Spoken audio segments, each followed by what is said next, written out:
বিসমিল্লাহির রহমানির রহিম। আসসালামু আলাইকুম রাহমাতুল্লাহ। প্রিয় বন্ধুগণ, পাপ সবসময় ঘৃণিত, তাই পাপীদের উপর আল্লাহ তাআলার অসন্তুষ্টি এবং রাসূল সাল্লাল্লাহু আলাইহি সাল্লামের অভিশাপ পতিত হয়। কিছু কিছু পাপ আছে খুবই মারাত্মক, যে পাপগুলো করার ফলে আল্লাহ ও তার রাসূল সাল্লাল্লাহু আলাইহি সাল্লাম অসন্তুষ্ট হন এবং তাদের উপর অভিশাপ পতিত হয়। বন্ধুগণ, আজকে এমনই 5 শ্রেণীর লোকের কথা বলবো যারা যে সমস্ত পাপের কারণে আল্লাহ সুবহানাহু ওয়া তাআলার প্রিয় হাবিব সাল্লাল্লাহু আলাইহি সাল্লামের অভিশাপ বা লানতের শিকার হবেন। তো চলুন কথা না বাড়িয়ে মূল ভিডিওতে চলে যাওয়া যাক। নাম্বার 1, মাতা পিতাকে নালত করা।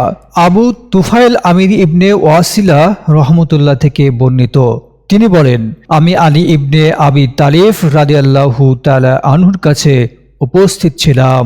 এক লোক এসে তার কাছে বলল, নবী করিম সাল্লাল্লাহু আলাইহি সাল্লাম আপনাকে আড়ালে কি বলেছিলেন?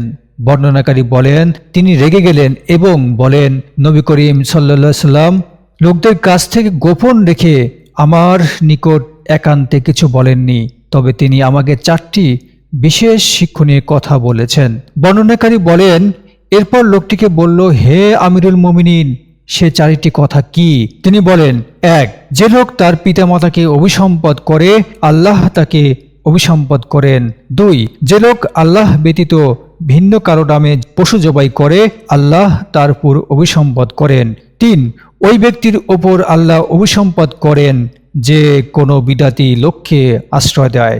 এবং 4, যে ব্যক্তি জমিনের সীমানার চিহ্ন সমূহকে অন্যায়ভাবে পরিবর্তন করে তার উপর আল্লাহ তাআলা অভিসম্পদ করেন।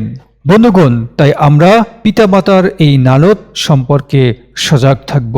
নাম্বার 2, শরীরে উল্কি অঙ্কন করা।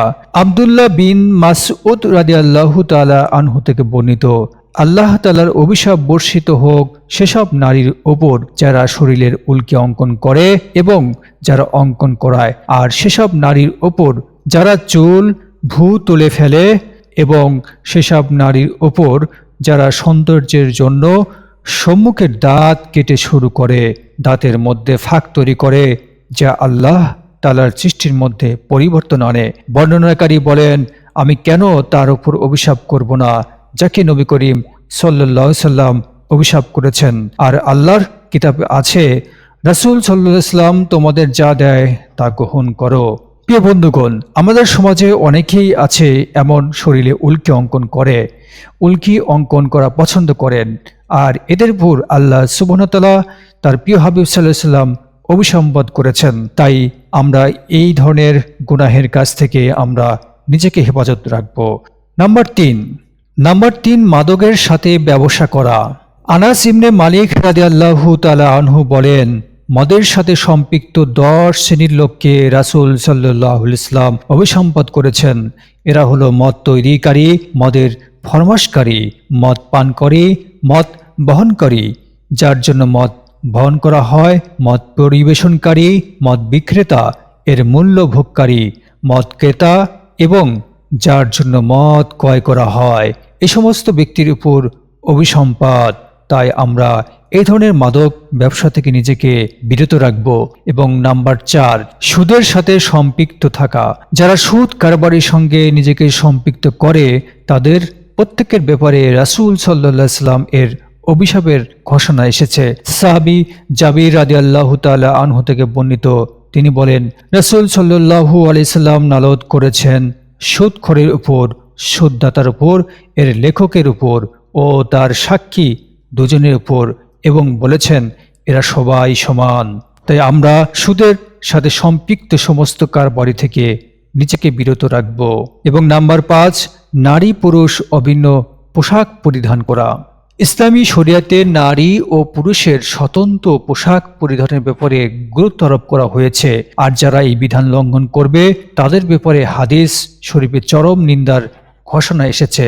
হযরত আবু হুরায়রা রাদিয়াল্লাহু তাআলা আনহু বলেন, রাসূল সাল্লাল্লাহু আলাইহি ওয়াসাল্লাম অভিসম্পদ করেছেন ওইসব পুরুষকে যারা নারীর অনুকরণ করে, যারা নারীর অনুরূপ পোশাক পরে, এবং ওইসব নারীকে যারা পুরুষের অনুরূপ পোশাক পরিধান করে। এসব ব্যক্তির উপর অভিশাপ প্রিয় বন্ধুগণ, এমন আমাদের সমাজে অনেকেই এই ধরনের কাজের সাথে জড়িত আছে। তাই আমরা এই ধরনের অভিশাপ থেকে নিজেকে বিরত রাখব, এই ধরনের গুনাহের কাজ থেকে নিজেকে পরিহার করব। আল্লাহ সুবহানাহু ওয়া তাআলা আমাদেরকে সবাইকে এই তৌফিক দান করুন। আমিন।